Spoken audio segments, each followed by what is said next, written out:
All right, so in this video, we're going to continue with our discussion of modeling, and we're going to be looking more at regression. We're going to be creating dummy variables from categorical data so that we can use it in our modeling. We're going to be looking at some pre-processing steps so that certain algorithms, generally not regression, but certain algorithms prefer pre-processed data to be rescaled on a normal scale or a 0-1 scale in order to work best with particularly models that require distance metrics. We're going to look at how to split their data into test and training sets. We're going to look at the sklearn package for linear regression, and we're also going to look at several different metrics that we can use to compare the quality of the models we've created. All right, so let's get started. Again, we're going to bring in pandas and NumPy, and we are going to use a data set that is a bunch of sales data. Again, I can't post the file because it's from a textbook, but this has more than one sheet on it, as we saw in a previous video. So we're going to use the Excel file function with capital E and capital F and parse out the sheet that we want, which is the data sheet. And so we end up with this data set. So we have dates, we have the day of the week, we have the general time of day, morning, afternoon, or evening. We've got some regional information, lots of categorical data, and then we also have some numerical data over here in terms of the total cost and the largest item that they purchased in their purchase. So the first thing that we're going to do is we are going to pull out some particular variables. This is one way that you can do like removing, if for instance, if you have like, if we had transaction numbers or things like that, that maybe we didn't want, we just wanted the general index, you can extract particular columns from the data set. And maybe you just want to eliminate one of the columns, or you only want to work from a small number of the categories that are in the data set. You can simply select the ones that you want to keep and then save that back to your data frame. Now, here I basically kept everything. But as an example, we've talked in the past about those person numbers or things like that that are sometimes included in these data sets, and they're not real variables, and we should eliminate them before we try to do any analysis, such as a pair plot or something like that.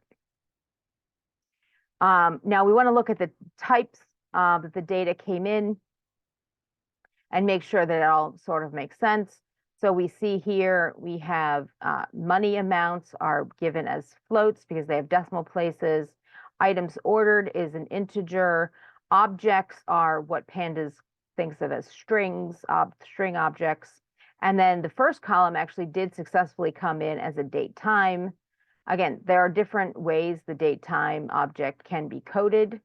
So be aware of that. Sometimes the codes for date time are a little weird, but this just came in very clearly as a date time, which is great.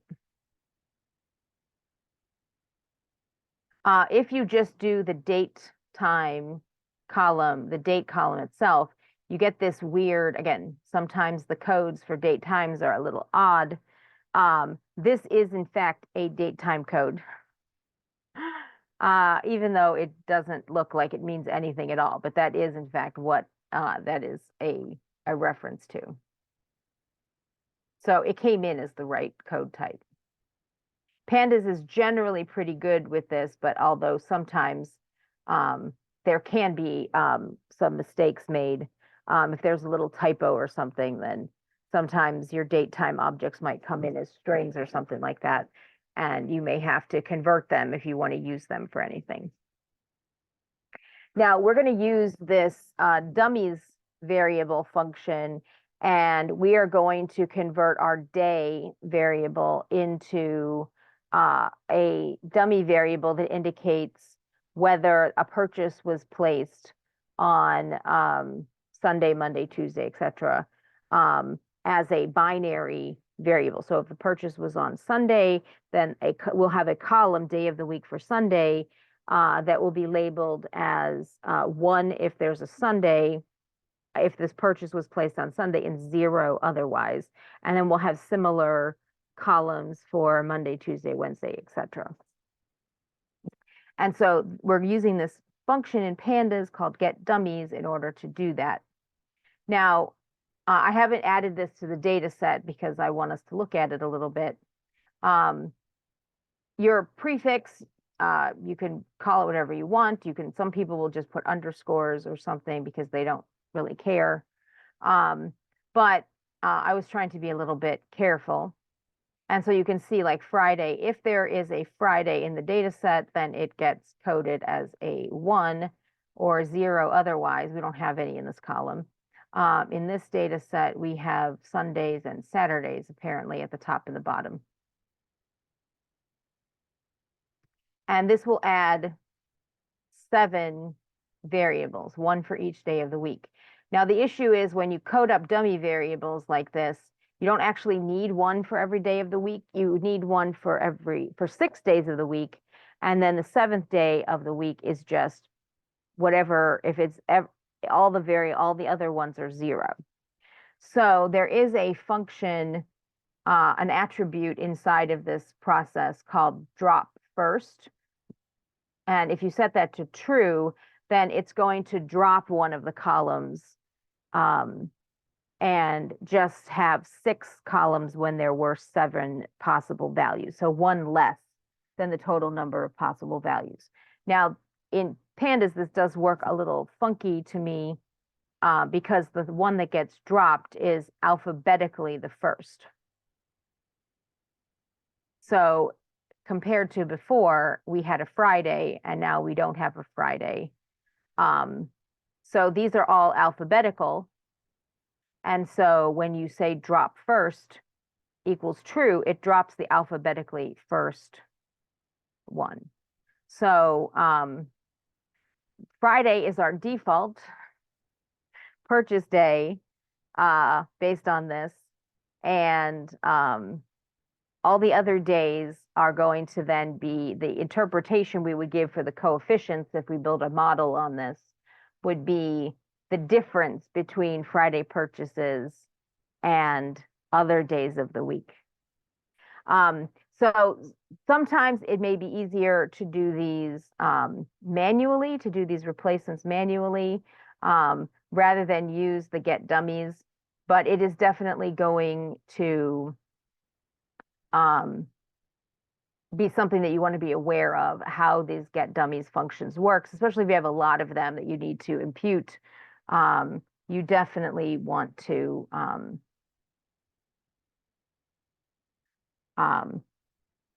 be aware of how it works so that you can appropriately interpret the results.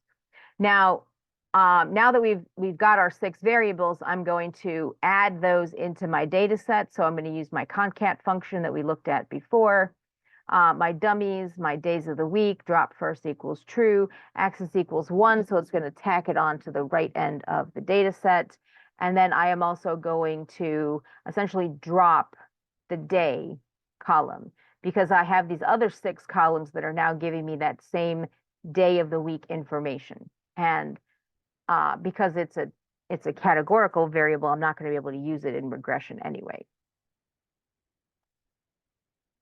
And so I have my day of the week. My day is gone. My day of the weeks are out here.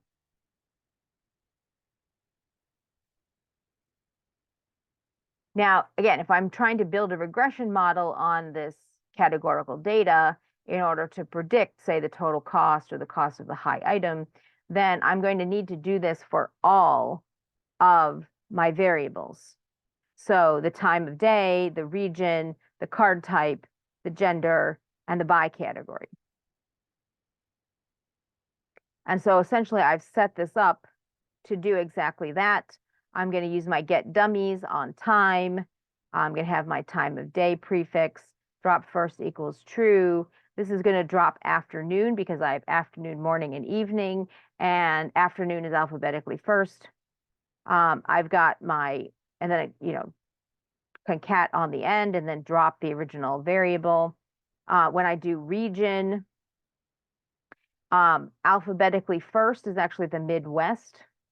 So the West is going to be there, the Northeast is going to be there, the South is going to, but the Midwest is alphabetically first, so it's going to get dropped. When I do card type, the store card is essentially going to be the one that gets dropped, and so it will be not other or the store card. Gender, it's going to drop female, male. Female's first is going to drop the female, so 1 will be male, 0 will be female by default. And then the by category, it's going to drop high, medium, and low. Medium and low are alphabetically after high, so high is the one that's going to get dropped. So that will be the default, and then the other two will indicate if it's not that. And so now my data set has my date time data, my items ordered information, and all the other categories are replaced with a giant number of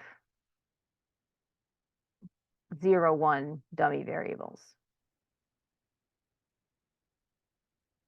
But at this point, now my data set is ready for me to begin using, for instance, regression.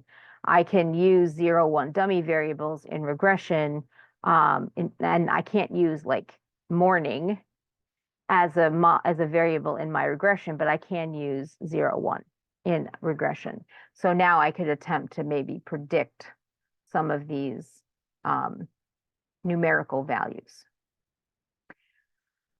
Now, the sci-kit learn package is a very huge, it's a huge package in Python that has a lot of information, a lot of tools for doing machine learning, regression, classification, and things related to that. So from this package, we're going to import some preprocessing functions. And the one that we're going to look at first is the scalar functions. So I have this date function. So it's worth noting that the min-max scalar and the other kinds of scalars do not necessarily work with dates. So I'm going to remove it from the data frame and just save it so that I can refer to it later if I end up needing it. So here I've saved that column as just df date. So it's just its own thing. And then I'm going to drop it from the data set because I can't scale it along with the other variables. Now, these scaling functions generally are not going to operate on 0, 1 because no change is going to happen when you do 0, 1.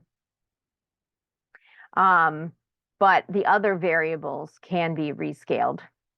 Now, sometimes for these scaling functions, you are going to need to convert your data frame into an array of some sort, a NumPy array.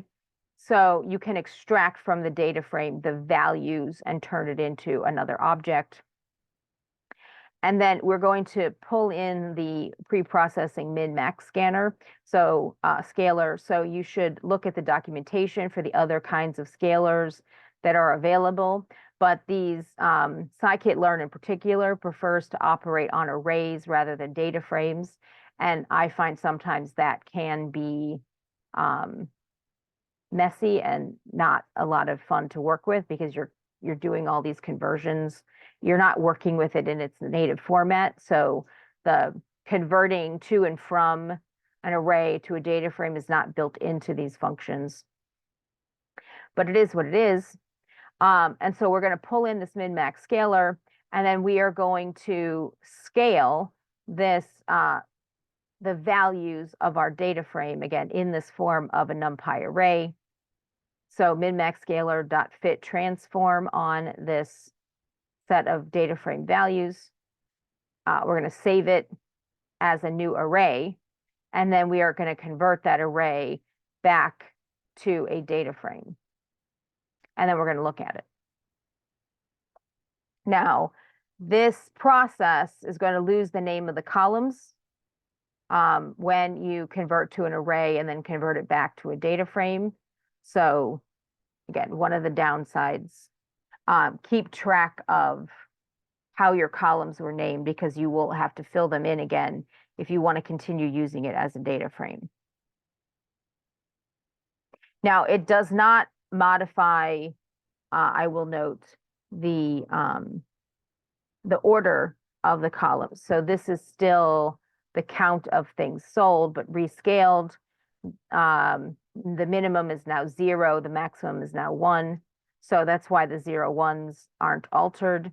And again, the 1 and the 2 columns, these are the high item and the, no, this is the high item and this is the total sold in that sale.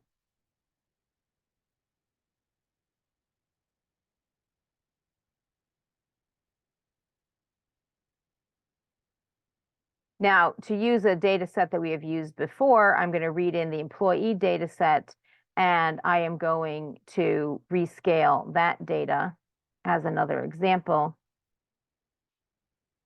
So this was our original data set, and now I'm going to use essentially a formula to do my rescaling.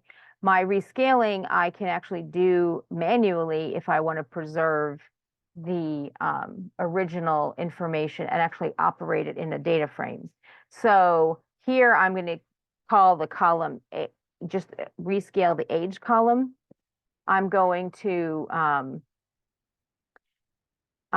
take my column name and I'm going to rescale it.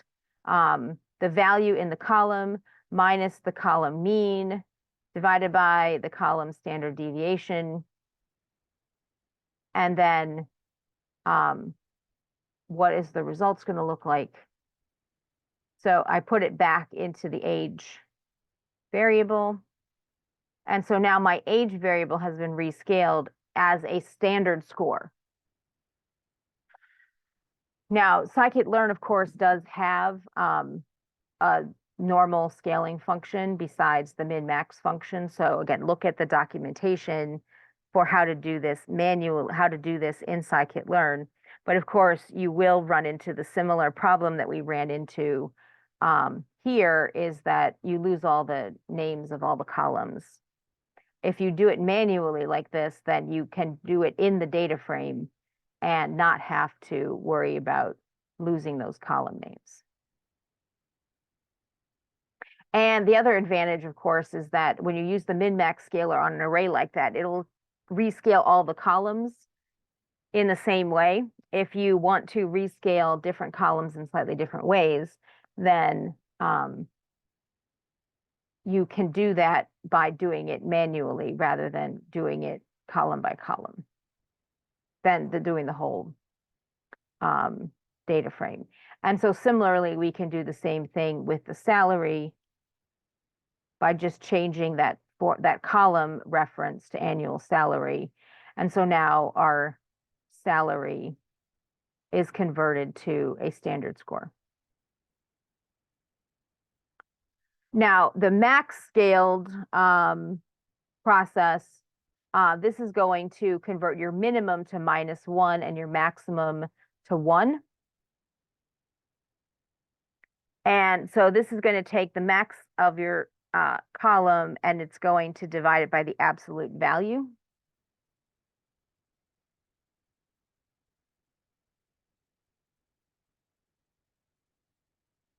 So here I'm going to do prior experience scaled like this. So prior experience, again, potentially prior experience, the dividing by the absolute value, this will again take any negative values and convert them to negative values from -1 to 0. And if you have only positive values, then it will rescale it essentially from 0 to 1.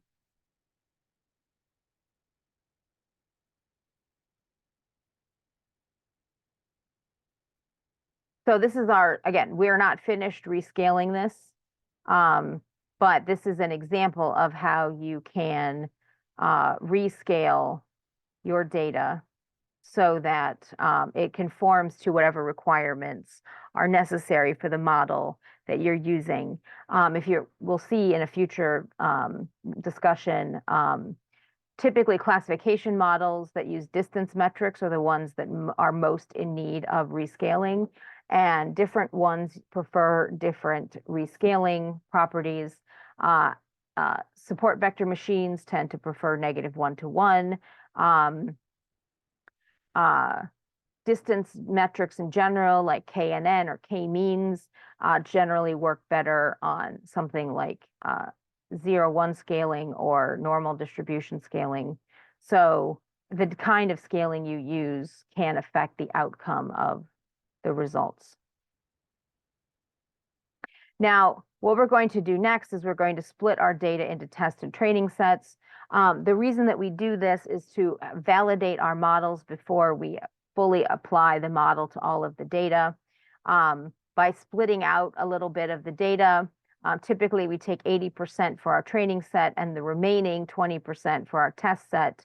What this is going to do is it's going to allow us to use most of the data to build a model and then compare the results of the data to what the test data that we set aside, how that would behave, so that we can see if our model is going to respond to data it hasn't seen before in a way that is similar to the way that it behaves on the original training data. If the model is overfit, then there will be a big difference between the way that the training set comes out versus the way the test set comes out. And so we can spot that before we implement our final model. And so that's why we do this in data science. Typically, we split anywhere from 70 to 80%. It's going to depend on your own preferences, the size of the data that you're using, various things like that. You can, when we're doing this, omit the random state, but usually you want to set a value, any value at all, in order to allow for reproducibility. We use a pseudo random number generator in Python, of course. And so if you set the random state, then the next time you run this, it will start at the same point in that pseudo random process. And so you can get the same quote unquote random split. On the other hand, if you don't set the random state, then wherever you happen to be in the process, it will use, and then the next time you use it, you'll be in a different place in that process, in that pseudo random iteration, and then it will give you different results. So we set this just so that every time we run this, it is pseudo random, but it is still acting like a particular random split, but so that we can reproduce it. All right, so we're going to make a copy of the data, and then we're going to take that copy and we're going to sample from it. The fraction that we're sampling here is going to be 80%. And then the test set is going to be dropping the indices that we put into our training set. And then we're going to look at each one. So our training set, again, you can see the indices are now all out of order. And the test set will include the ones that were not used up here.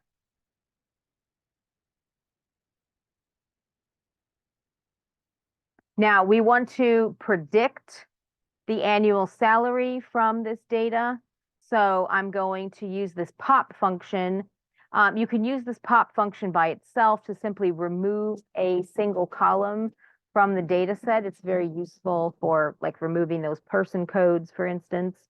But if you save that pop function to a variable name, then you pop it out of the data set and you save it for later use. So that's what we're going to do here. And of course, ideally, we would actually also want to pop out the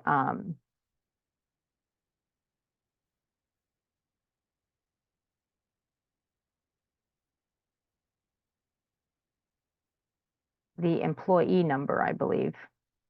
Yes.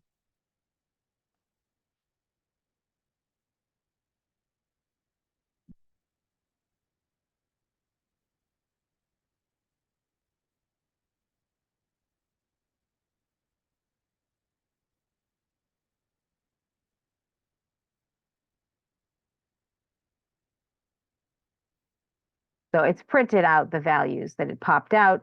But again, what we want is we want them just out of the data set. All right, now here we're going to import linear regression from sklearn. And we're going to create a regression model, and then we're going to fit it using the train set and the train set labels. And then based on that, we're going to create some predictions. So we're using the training set to make our predictions for Y. Again, you can see all of these came out as an array.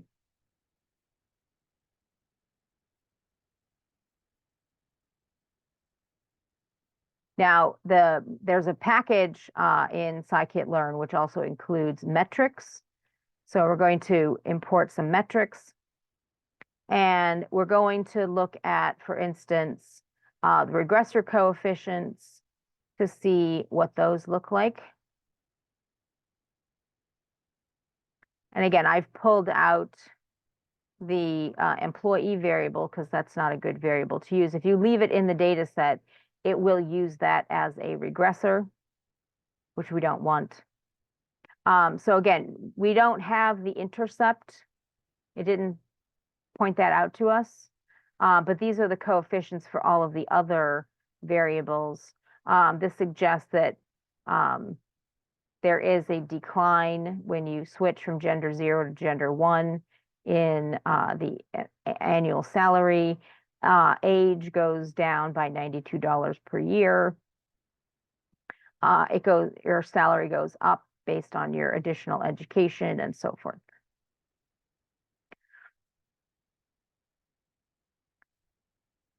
Now here we're going to compare the actual training set labels to the predicted ones. So we can compare. So in our training set, we're looking at the actual being 55 and the predicted being 58,000. Some of these are better predictors than others. There's always going to be a little bit of an error. And the metrics that we're going to look at, now there's so many metrics that you can use, but we're going to look at a couple of them here. The mean absolute error. So you take the absolute error and then you take the average of them. The mean squared error, so you square the error to make them all positive, and then you take the average of them. And then since you're squaring them, you can also take the root mean squared error, which is just the square root of the previous value. Different people have different preferences for which metric they like the best. But the main point here is that when you have these metrics, you want the metrics on the training set to look similar to the metrics on the test set. You don't want the metrics on the test set to be much worse than the metrics on the training set. And again, these are not the only ones that are possible, but these are some of the more common ones. So let's actually do our prediction on the test set and then run our metrics. So in this case, it actually looks like our predictions on the test set are more accurate than our predictions on the training set, which seems like the right way to go. What you really want to avoid is you want to avoid the test set being much worse off than the training set.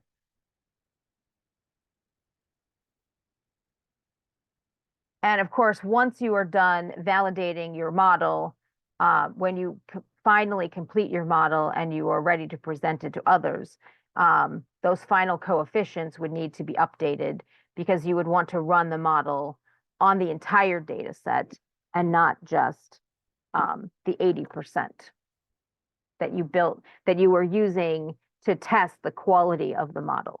The final model should be based on all 100% of the data.